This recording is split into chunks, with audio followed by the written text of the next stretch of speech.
Me meal. Anak Kucing Hitam menjong gagap. Tetapi induknya tidak menyukainya.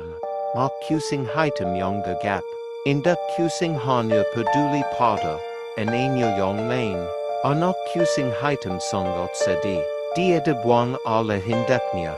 Anak Kucing Hitam pun menangis. Me hicks. Tangis anak Kucing Hitam. Mendengar tangisan anak Kucing Hitam harimau. Yang gaga mendatangi. Anak Kucing Hitam dan bertanya.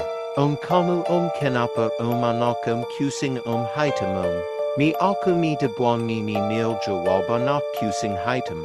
Harimau gaga yang kasihan pun memangat anak Kucing Hitam dan membawanya ke kandang. Harimau yang gaga mengajarkan anak Kucing Hitam yang gagap untuk menggaum.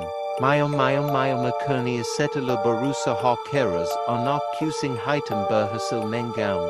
Dia bertekad untuk balas dendam dengan menunjukkan amalnya pada induk Kucing.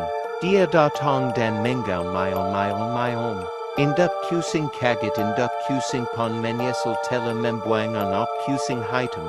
Tapi semua telah terlambat anak Kucing Hitam telah berubah menjadi Kucing Hitam yang bisa menggaum gaga mayom.